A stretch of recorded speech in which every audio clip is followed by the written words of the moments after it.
پھر ایک زندگی کے نام سے رسالہ ہوتا تھا, اس میں بھی مجیب ڈاکٹر الرحمان صاحب شاہ کا بھی اس کے ایڈیٹر تھے. وہ مجھے جملہ بڑا اچھا ہے, کبھی زندگی بند ہو گیا نا جی, زندگی بند ہو گیا پھر لے لو نہار شروع ہو گیا جی. اس وقت یہ ہوتا تھا نا کہ اگر ڈیکلریشن گورنمنٹ نے ضبط کر لیا ہے تو وہ ایک ہفتے کے اندر اندر کسی سے ادھار ڈیکلریشن لے لیتے تھے, اپنا چھوٹا سا لکھ کے تو شروع. تو ڈاکٹر صاحب ہم نے یہ کیا کہ اس پروگرام کے اختتام پہ نا جی, ہر پروگرام کے اختتام پہ ایک کتاب کا تذکرہ کر دیتے ہیں کہ لوگ پڑھیں. یہ کتاب جو آج کی کتاب ہے یہ ماں کے عنوان سے ہے, عظمتوں کی داستان, اور یہ علامہ عبدالستار عاصم صاحب کی کتاب ہے. بڑے کمال کے انسان ہیں. عبدالستار عاصم صاحب کا جو کنٹریبیوشن ہے نا, ایک علمی کنٹریبیوشن, آپ نے الطاف حسین صاحب کا نام لیا, قریشی صاحب کا نام لیا, بزرگ دوست ہیں. مجھے ان سے ملوانے والے بھی وہی ہیں جی, مزے کی بات ہے. اور ان کی کتاب کا بھی تذکرہ ہم یہاں پر کر چکے ہیں جی, اور ان کی ایک بڑی محبت بھری نشست مجھے ملی. تو علامہ صاحب کی یہ جو کتاب ہے جی, عبدالستار عاصم صاحب کی ماں, یہ ماں کی ہر اس ماں کی کہانی ہے جس نے ایفرٹ کی اور ایک نسل کو تیار کیا. اور ان کا ماننا یہ بھی ہے کہ دنیا کی جتنی کامیابی کی کہانی ہے اس میں ماں کا جو رول ہے اس کو آپ مائنس نہیں کر سکتے. فرد واحد جو ہے نا جی, وہ اس کتاب پہ طاولہ قاسمی صاحب کا تبصرہ ہے, محمود شام صاحب کا تبصرہ ہے, اور یہ ایک بڑی ہی کمال کی کتاب ہے. مطلب میں سمجھتا ہوں کہ یہ ایک ماں کو تو پڑھنی چاہیے, بچوں کو بھی پڑھنی چاہیے, ان کو بھی تحریک ہوتی ہے. اور جس انداز سے انہوں نے یہ کہہ لیجئے اس موضوع پہ دنیا کا جو بیسٹ کہہ لیجئے لکھا گیا ہے, بولا گیا ہے, کہا گیا ہے, وہ ریلیجن میں ہے, فلسفے میں ہے, کسی بھی شعبے میں ہے, تو انہوں نے اس کو اکٹھا کر دیا. لکیلی یہ میرے لیے سائن کاپی ہے جی. تو عبدالستار عاصم صاحب نے مجھے یہ سائن کر کے پچھلے کچھ ماہ پہلے دی تھی, اور یہ کتاب اس وقت آپ کے سامنے موجود ہے. اس کتاب کو ضرور پڑھیے. اس کتاب کو قلم فاؤنڈیشن نے پرنٹ کیا ہے, اور کوئی بھی ایسی کتاب جو آپ میں کوئی خیر کا جذبہ جگائے, اس پروگرام کے ذریعے ایک میسج جو ہے وہ چلا جاتا ہے. ڈاکٹر صاحب آپ کا بھی شکریہ.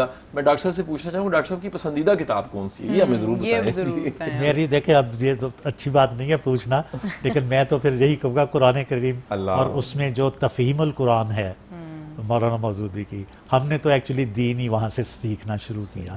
اور علامہ اقبال کی میں نے ساری کتابیں پڑھی ہوئی ہیں, اور مجھے آپ تھوڑا سا حیران ہوں گے, جب میں چوتھی جماعت میں تھا تو بیت بازی ہوتی تھی اسکولوں میں, مجھے اس وقت کم از کم 400 سے 500 شعر یاد ہوتے تھے, اور مجھے جب کوئی چابی دیتا تھا تو میں شروع, اور آج بھی مجھے یاد ہے. اور میرا جو پسندیدہ شعر ہے علامہ اقبال کے, ایک تو وہ نظم ہے, کبھی ہے نوجوان مسلم تدبر بھی کیا تو نے, وہ کیا گردوں تھا جس کا ہے تو ایک ٹوٹا ہوا تارا, تجھے اس قوم نے پالا ہے آغوش محبت میں, کچل ڈالا تھا جس نے پاؤں میں تاج سر دارا, وہ علم کے موتی کتابیں اپنے آبا کی, جو دیکھیں ان کو یورپ میں تو دل ہوتا ہے سی پارا. کیا کہنا, بہت ہی. اور ایک بہت ہی اچھی جو مجھے یاد ہوتی تھی, جو میں اکثر اپنی گفتگو میں استعمال کرتا ہوں, وہ تھا, ہم تو سمجھتے تھے کہ لائے گی فراغت تعلیم.